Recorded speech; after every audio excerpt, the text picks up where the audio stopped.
there, this is Malorian, and this will be 2 games War Machine at 50 points, and it'll be a little bit of Cygnar Civil War. So, Cygnar, a buddy of mine, we got a tournament we're practicing up, so we said, hey, let's go out there, practice up our lists, and just gonna see how they work out.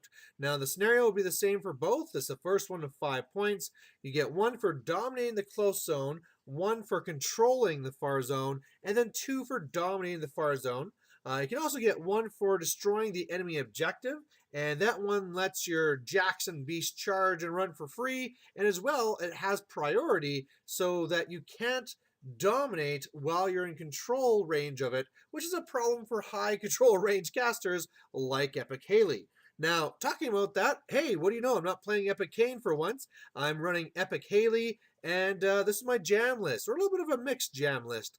I'm running her with a Lancer and a Squire, which I don't have here, will be appearing later. I have 2 units of Press Gangers. I have a unit of the Commandos. I also have the Forge Guard. I have Hawk. I have Gorman, and then I have Alexia and her Risen. I have a Stormcaller, I have Anastasia, and I have the Stormblade. So really a really fast jam that's followed up by a whole bunch of Risen as you kill the front lines, and I got some heavy hitters to kind of finish things off. So on his side, he is going to be running Striker 2, so a caster I know fairly well, but he's going to be running Striker 2 with Old Rowdy, I don't believe there's a Squire here, but there is also the Lancer. He as well is going to have some commandos, but they're going to have a couple of scatter guns. He is then going to be having a Grenadier. Hardly ever see those guys, but there's also going to be the other trenchers. So the regular trenchers with their UA. He's also going to have Maxwell Finn, so he has like the whole package there. Then he's also going to be having what is it? He has the junior in the back there as well. Now, the junior is actually running the Grenadier, so a little bit about a range for that. But one of the things that I learned kind of quick here is that that's one of the few jacks I don't own because it looks like kind of crap. Plus, you don't normally run trenchers defensively in my style anyway. But learning that thing can shoot 3 times, that's kind of an issue. Now, I was also thinking too that my feat is kind of useless because normally I'll feat to hold you in place and then engage you after, but he'll just shoot me. So I'll need to get up there. But then again, I did win first turn, so my plan is to use the feat to force him to either shoot me or move up, and he'll probably want to shoot, and if he does that, he's not contesting, and then I can pretty much be setting up for a big scenario push. So like I said, I get first turn. Really, the front line just moves up. I'm going to TK myself up forward. I ran up the jack. I charge forward and pop my feet. I also had cast up deceleration first. That one's not going to really help, but you might as well. Other things, just really running up, and that's really it. So his turn 1, he's going to be doing a bunch of shooting. Not too much he can actually do. The commandos decide just to kind of move up a little bit. The trencher is doing some fairly serious damage along with the grenadier, killing off quite a few of the press gangers up front, but then again, I did get like 8 souls, so that's not too bad either. He then tries to get a lucky scatter on my commandos on the right and arcs over a spell with Striker, and then you can see his Squire, so he does have one. But then it's just going to actually scatter back and kill 2 of his own trenchers. So a little bit of bad luck there, but this is exactly what I wanted. He's not in either zone, and now I just want to get in his face and kind of lock him down. So that's what I do. I pop out a whole bunch of my Risen. I'm going to go with a couple of my Press Gangers on the left. They're going to make sure Rowdy can't countercharge by engaging him. I'm also going to be running over my Lancer to the left. I'm going to be throwing 2 time bombs into them, trying to kill them off. He actually put up Arcane Shield and Deflection, so I'm not going to be killing as much as I had hoped, but it still killed half the unit, so I'm pretty happy with that. Otherwise, I'm just running up to engage, killed a couple of the trenchers there, but not too much. Same thing going on with the commandos. They're charging, killed a couple there from the right as well. Really trying to get the Stormblades in position, the Forge Guard moving up, and most importantly, my Squire runs away because I do not want the extra 2 inches. Because if it's only 16 inches, I can be in this back corner and not be within the priority range of the enemy objective. And if he's with me, then also I am in range. So he takes off, and I'm going to score nothing. but I'm going to be set to score on his turn if he doesn't do anything to me. So on his turn, again, he does some pretty good damage to me. He doesn't allocate anything. Um, he just upkeeps. He's -1 to the upkeep because of Alexia being there. And really, he puts a lot of effort into trying to kill Alexia. So he tries really to try and clear things out of the way of the Risen, then try and take shots at her. She passes some things off. Then he has a Grenadier, which is aiming and trying to take her down. And eventually, it's just too much firepower, and she dies. But, that's, a lot of activation to kill 5 points. So that's not really too bad. Then Maxwell Finn, he does some good work. He charges over and he kills Hawk, and then actually sprints out of the zone. Now, that's probably a big mistake for him, but he comes over just to kind of engage Anastasia. I mean, she is parry anyway, but just kind of gets in the way if nothing else. Otherwise, on the left side, Commando's trying to do some work, killing off all the guys early there. So really, model-wise, he killed a lot of models. Also arced over 2 spells again, killing off half of my commandos on the right. So that went pretty well for him. But as it goes, he did not contest either zone, so I'm going to score 2. And so my turn, it was pretty simple. All I had to do was destroy the objective, and I was actually lucky I did it. I ran over with the Lancer, put in 2 time bombs, actually got nothing.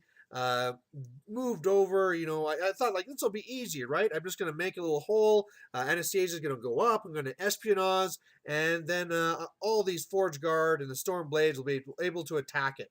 Well, I never got to there because my grenades from the commandos destroyed the objective, but we kind of looked at it after, and I was not going to be able to get close enough. So I'm pretty lucky that those grenades were able to do the job.